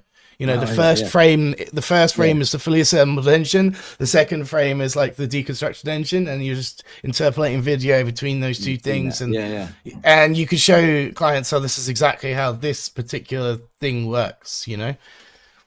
But yeah, it's going to be interesting. More and more brands are going to embrace this, and they're going to experiment in their R&D and stuff like this. Others are going to just commission those that are already great at it, like Luma did with Promise AI, and hopefully others do with us. It's gonna be all over the place. It's just a matter of when. Yeah, exactly. The next one is a definite spec ad for McLaren. This one is just called Before Sunrise, and it's by Alla Halstonen. I'm really bad at pronouncing names. Hopefully I didn't butcher that.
Amazing. Like, isn't it interesting, right? I just thought as we were watching that, like, the visuals and the everything is such a standard now, and it looks so modern and fresh, and the continuity of character. The only thing that I feel like this sort of thing is missing is story. You know, like some context for the character, some more story-driven narrative, because the visuals look incredible. But then if you can interweave a story or a twist like Simon Mayer does on top of this in the compliment sandwich way, you know, because just visually it looks great. The character looks great. The physics look great. The color palette looks great. The sound design is great. There's so much of it that's great, but just some more, you know, bake in some more story so that it's more memorable and has a bit more character to it. And yeah, but really impressive visually, right?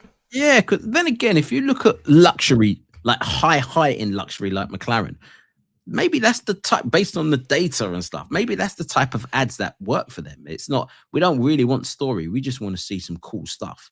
I mean, like what people might like as well. Like they might know that's what the audience likes. Yeah, I mean, it's like, it's one of those things that now we're at such a high standard with our technology. This visually is like, you couldn't even have dreamed of this 6 months ago. This character consistency, the continuity of the car, the way the car's driving around the road, physics-wise, the sound effects, everything is so much more. But then adding a story layer to this gives it time. You know, it can stay memorable for years to come instead of just being a visually impressive thing, because throughout this year we're going to see more and more visually impressive things, but it needs to stand out above that and give some real, like, you know, why did I love this so much? Oh, because that character was badass. Why? You know, I don't think there was any dialogue. There was no dialogue at all, was there? It was just cars driving and, you know, visually incredible. But yeah, take it to the new level by adding some more story in there. Yeah.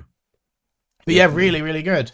Like, and such a mix, right? From the spec ads we've watched, like that pretty much rounds out the whole of the spec ad sort of things. Now we're going to go on to more films and music videos and other pieces that I saw. Actually, the next one we're going to watch could have been in the spec ads section, but it didn't actually talk about a specific brand. But I thought it could have easily been a Formula One like ad or something. It is using Formula One stuff. There's a lot of car stuff they did. This week is automotive. It's been MotoGP. It's been somehow it just happened to be the algorithm went car crazy this week.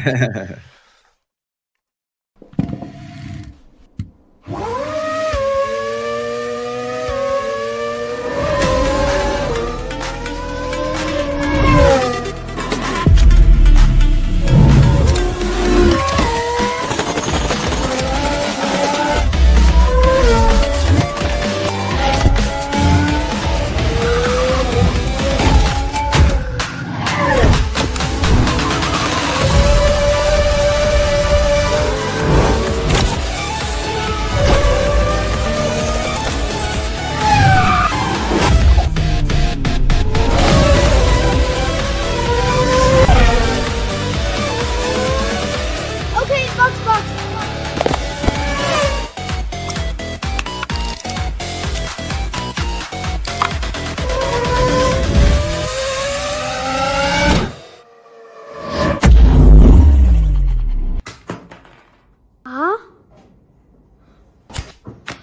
小周，又上课发呆，又在做你的赛车白日梦是吧？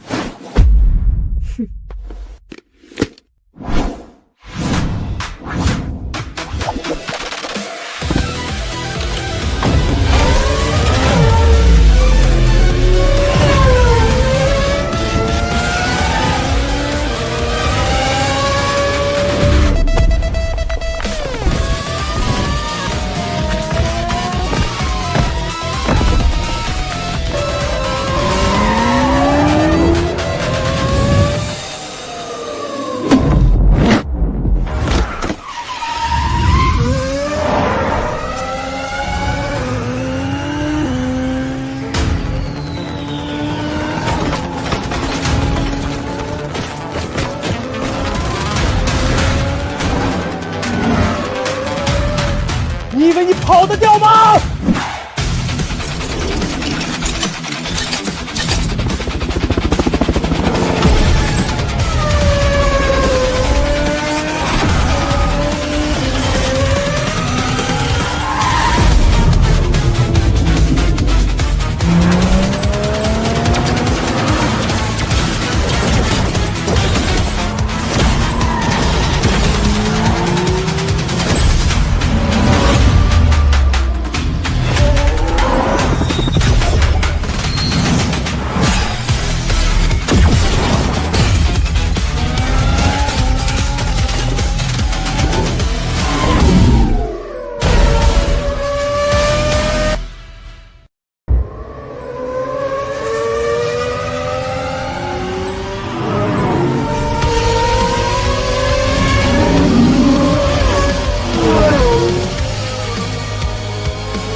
Oh my god! I like that. Round of applause for that. I even forgot that it started off on the desk. It just took me on such a journey. I forgot it started off on the desk. That was great. That was great. Every time you thought that one was finishing, it added more and more.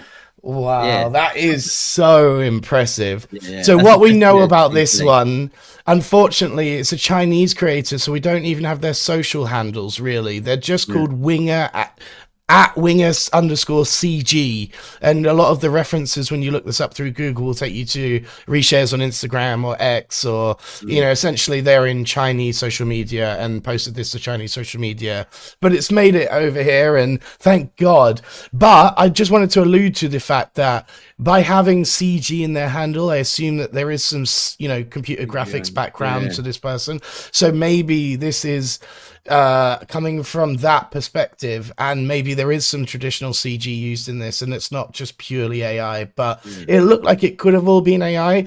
But someone pointed it out perfectly. What an imagination this person has.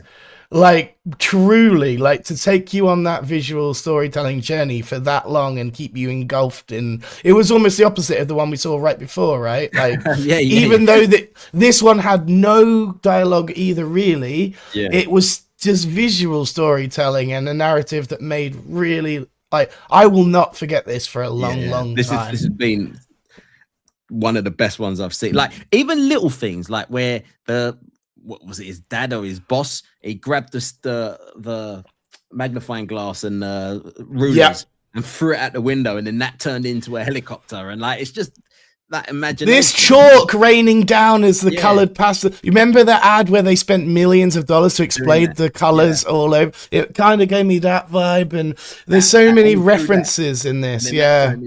Like, it's just very, very clever, very, very smart. I like that. Really good. Someone's asking if this was Seedance. Yes, it probably was. With a Chinese creator, they had access since February, I believe, to Seedance. So likely most of this is like Kling and Seedance, plus some CG, as alluded to earlier, maybe. But the imagination. The Seedance news, where some American senator has said like they're trying to ban Seedance. Really? Ban immediately. Yeah, they want to ban it immediately. Because, oh gosh, no, I didn't see that. It's stolen American copyrights. That's what the person said. Well, it's certainly been like delayed the full rollout so far, and more guardrails are being added in order to make it more accessible to the wider world and stuff. So maybe the senator will, think that.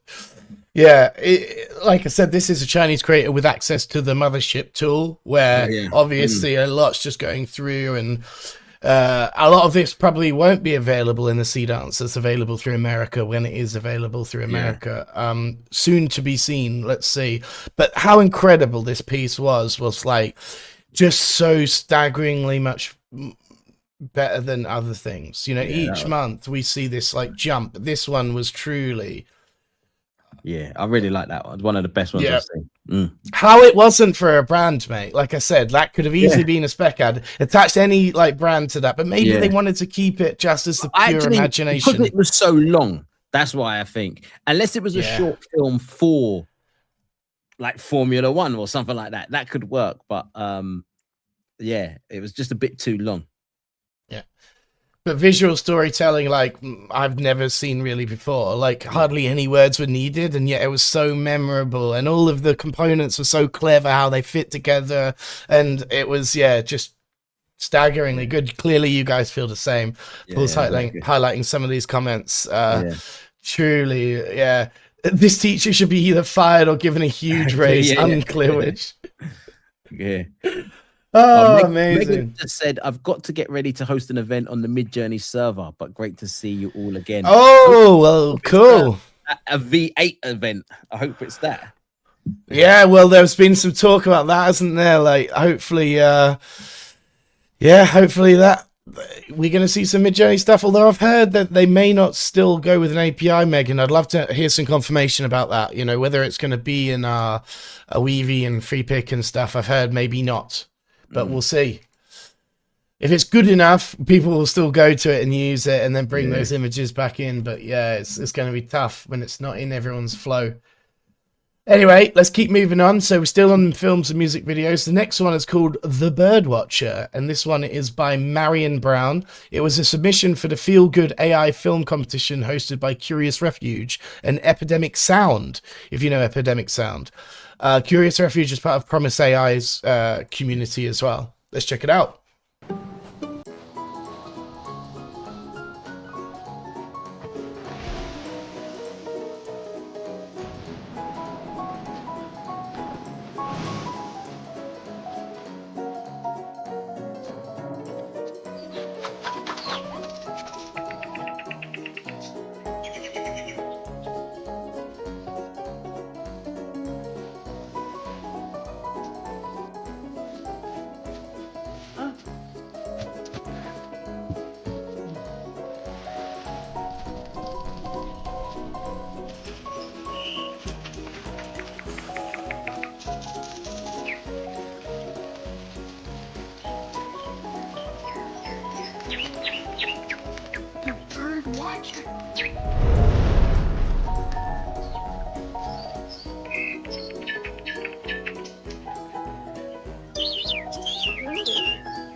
Beautiful.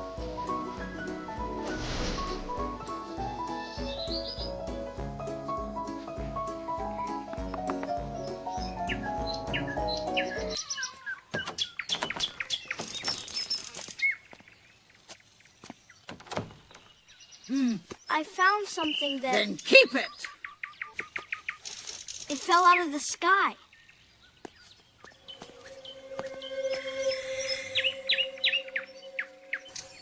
Wonder Wing.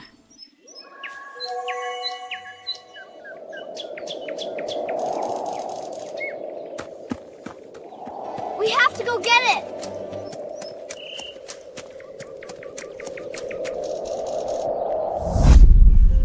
If you blink, you'll miss the best one. You'll miss the best one. The best one. The best one.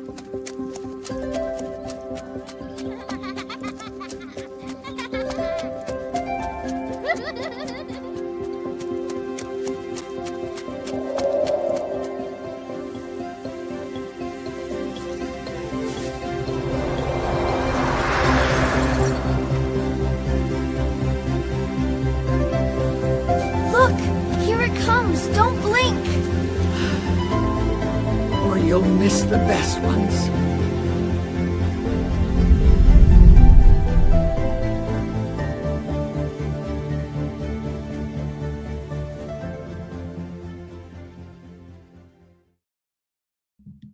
Very nice. Enchanting, as original Marza puts it. That's a very nice word, enchanting. Yeah, enchanting. Like California Girl, Teresa said, it reminds me of the character from Up. That's exactly what I thought. It's like the main character from Up's sister. Or something. Like, I literally thought it looks like that. Yeah, visually it was just very nice, wasn't it? I like this style a lot, and I'm so happy that the AI video models can do this as well as photorealism, because I'm more excited about these sorts of things, generally speaking, than just photorealism. And yeah, it's like a full world that you can get really engrossed in, you know. You can really feel the the characters feeling the same from scene to scene was the bit that always made us lose these worlds before, but now they're visually pulling it off with a level of continuity that makes it really watchable. That was quite a long piece, actually, wasn't it? So yeah, it was quite long. Yeah, I feel very watchable storytelling. Yeah, I've always thought that cartoons is going to be the one that's really going to break first, like to mainstream. Because you said that you could put that on, you know, sometimes on, especially UK TV around Christmas time, there'll just be random 5-minute cartoon that will just kind of come on. This is where it would do really well. And then obviously you've got YouTube and places like that. But I just feel something like that. It's as long as it's a good story, you know, people's like, this is a great piece of content, you know. Well, let's go back to our crazy story of the week, you know, that AI band that was essentially made real and all of that. Like this feels like the equivalent of animation, right? You put an AI animation out there, you might even get real animators to work on a full series. Should it show really popular, hire people, like create jobs? You're putting things out there with like the AI spec stuff with the idea that if this catches wind, we can build around it. You know, build upwards from here. That's what NeuralViz did. NeuralViz created an episode and we loved it so much. He created a series and then he got a million YouTube subscribers and makes tons on merch and now works with some of the biggest people in Hollywood. Like, it's like the craziest turnaround of all time from, I made a Tiggy Joe Rogan character that like everybody on YouTube just loved, you know, like. Yeah. To this. So we're all going to be making our own universes, our own worlds. That's the plan. We got to get people to buy into it though, because that's marketing, isn't it? And that's often the thing is like when everyone can make their own worlds, you need to make yours stand out. How do you do that? Storytelling, marketing, like really just get it out there. Like Yes, Critters is indeed coming from Nick Clever of an OpenAI, and that was a thing that got commissioned and got a lot of budget and got a whole team behind it. Really good point, that, Danny. We had Nick Clever of early on in the show, actually, and he talked about that and how it was, he couldn't say too much at the time, but then we saw an announcement in the magazine saying, I think it was Variety or something big, like, you know, this is essentially being fully commissioned as a feature film, which is crazy because it was just a popular thing that he put out there, and now it's been picked up into something much bigger. Yeah. So that's the trend, guys. You know, whether you're doing AI music, AI images, AI video, AI advertising, whatever it is, this can essentially prove something to be popular, and you can build around that. Build a customer. $30 million budget it got given. Holy God. That is still a scratch to what a Pixar film would cost, though, right? Yeah. So, like, this is where we're at. It's like, not only was the AI Spec Ad really easy and fast to create and cheaper, but also the movie is going to come under budget. And then all you need to do is make profit on 30 million in order to make another one, you know? Whereas getting back 300 million from some other big studio is much harder, or billions in some cases, you know? But then you've got to think, out of that 30 million, how much goes to Google? Or how much goes to whatever? Good question. You know, that's the thing. It's like Google would be like, yeah, let's commission more. Let's get other people to commission more because the money goes back to me. So where in a TV film, it's if you're filming it like differently, like traditionally, I should say, I can see it being split. Yeah, all the royalties are going to change, aren't they? All the models will have to update to this, and like Dave, I think, is pioneering so much of this because of his hybrid production workflow. You know, he knows cameras, he knows this, but he knows AI just as much. So he's able to guide people through it all. But yeah, it looks like Jimmy here from 404 Films been working a lot on AI animation as well. Audiences are okay with it because fundamentally dub and CGI, exactly what we've been saying for a long time. Same stuff, Jimmy. It's much more forgiving, isn't it? And those issues of like weirdness that we don't encounter as much anymore. But they were always more forgiving in animation than they were in real stuff. But yeah, I think the most complaints people will say is that I'm hearing is you could have got a person to do that. That's kind of where the complaints are for now. So that's why cartoons is okay. Just as a reminder, Paul's flashed up there, like, submit your own work to this particular URL. It could be anything, images, video, advertising, storytelling. Just give us, obviously, through the form an idea of what it is and any social links you've got there and stuff. Winston, are you still watching? We saw you tuning in through LinkedIn earlier, and we've got your piece that you submitted through to watch right now. I just want to make sure you're actually still watching before we watch it. But it was, I think earlier. He did say he was playing my piece earlier, Oh, really? Yeah. I just want to make sure he's still live and still with us. Give us a chat comment if you're still with us and hearing us, Winston. And I'll give a bit of a build up to your piece. But yeah, mate, I'm really excited about going down to Freepik this week. It's going to be another one where the London crew get together. The AI community in Europe is coming over as well, because the Freepik is obviously Spain, your territory. Oh, I wish they would have done it here. Well, they did. They got their Malaga, I think. They did Freepik Malaga upscale, and then San Francisco, and now London, and they also are on Luma, and so if you go subscribe to Upscale and Freepik through Luma, same as the event for this one, you'll see their other like locations. I think they're going wider afield now to Japan and places like that too. I think that's their primarily production budget. They have a team of 30, I think, traditional animators on staff too. That's so awesome. It may be one of the best stories so far in terms of AI to I didn't realize quite how big. Yeah. And 30 million, as you said, is nothing to these film studios. That is like that's worth the gamble for a lot of them, because they know if it like obviously if it works, they're gonna make a hell of a lot of money. Yeah, I think Winston may have gone, and fair enough, you know, like I for all of our USA people that tune in, we really appreciate you tuning in so early in the morning and the time difference and all that. We'll watch your piece on a future week when you're still live with us, Winston, unless you let us know in the next 5 minutes or so that you're still with us, because we're 10 minutes towards the end. We had you in as one of the pieces, though, towards the end, but obviously we'd love to show it when you're actually with us, so that you can get live feedback from the team. Really appreciate you submitting it to the link, though. So the other piece that we had was one of the most random curveballs I'm ever going to tell you about. You remember when we watched the LinkedIn staff member that was making Japanese music videos? So this is the creator of LinkedIn, like the co-founder of LinkedIn, Reid Hoffman. I was about to say, Reid Hoffman, yeah. Oh, Lawrence, I'll see you on Thursday at Upscale, my friend. Anyone else in the chat that's going to Upscale, definitely let me know. Really happy to see you on Thursday. I'm also going to be there Wednesday because they have a Wednesday Freepik Byte Plus event. So if you're going to that as well, let me know. Anyone else too in the chat. But yeah, just going back to this one.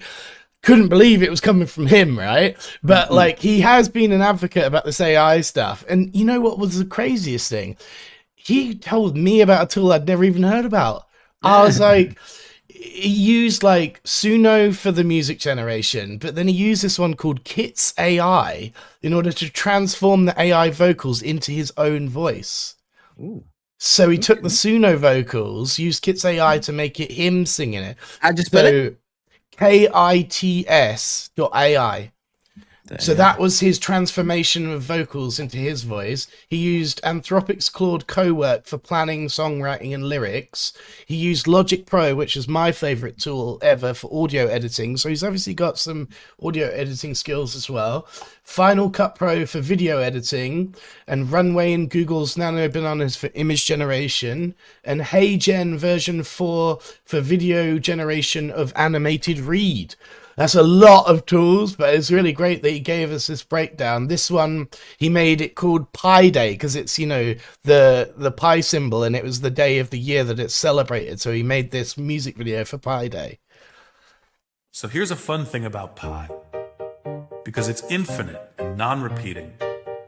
Mathematicians believe every possible sequence of numbers appears somewhere inside it.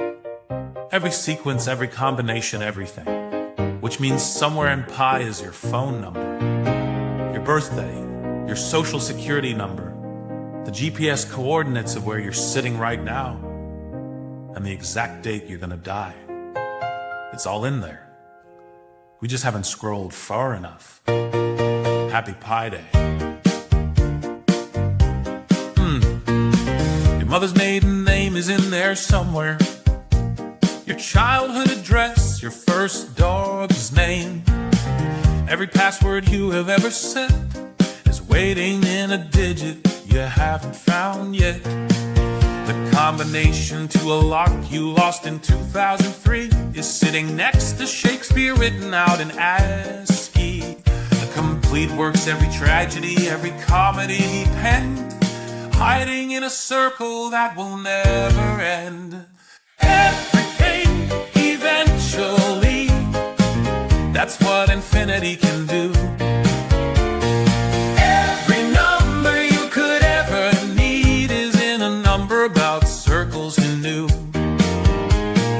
Everything eventually, your past, your future, and the best thing you ever did, buried somewhere after digit 10 to the billionth. They don't end. That's the thing. They don't end. The entirety of Wikipedia, page by page, encoded as numbers, is doing time inside this cage. Every song ever written, every story ever told, every voicemail you deleted but still know by heart if you scroll. The exact winning lotto numbers for next Friday night are in pi right now. You just don't know the sight. They're sitting next to 1,000,000 years of nothing. And then your voice, mid-sentence, saying something. Everything eventually, that's what infinity can do. Every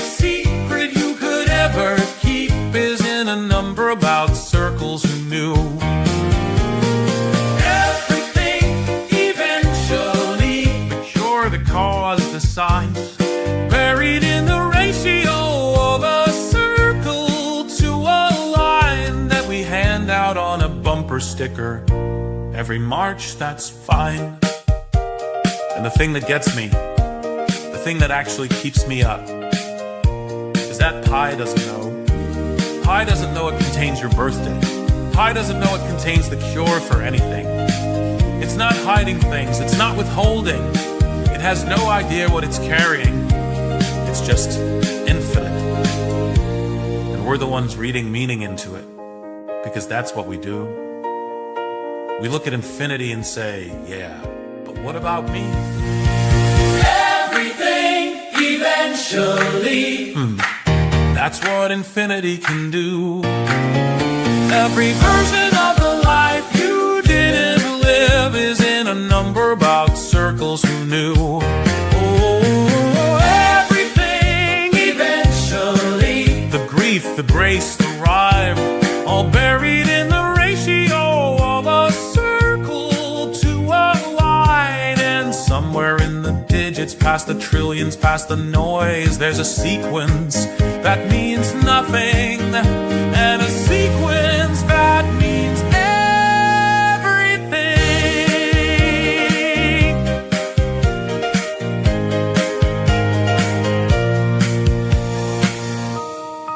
3.14159. It's all in there.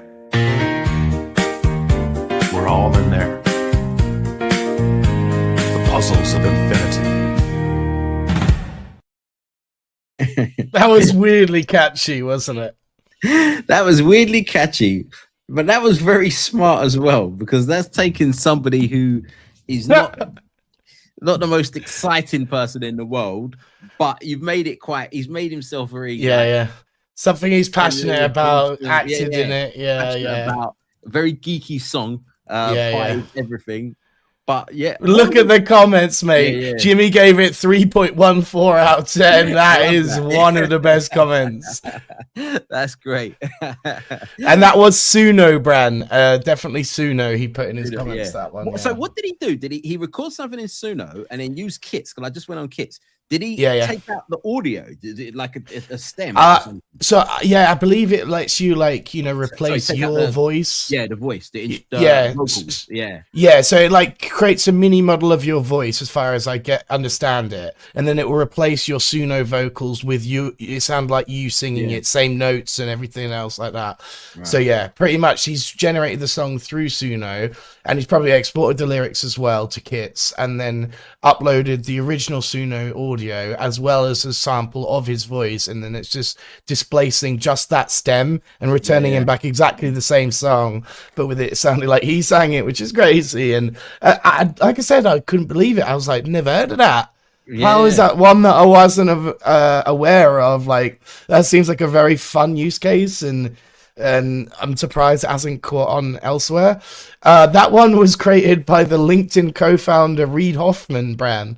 Crazy. So I can see you're tuning in through YouTube. If you're through LinkedIn, you can't really avoid this guy, because he co-created the platform and he's got millions of followers there and yada yada. But I was like, whoa, he's actually using AI to make a music video, and he's using tools that I'd never even heard of. That's pretty impressive. Definitely a Broadway show in the making, says Glenn to Eric. That's hilarious. Wow, look at the time.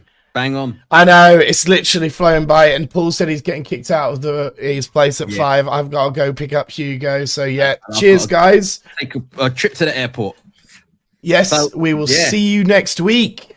See you guys next week. It's been a pleasure as always. Thanks for everyone in the comments section. Again, check us out. If you have anything, check us out, luma.com seedly, if you want to sign up to the newsletter.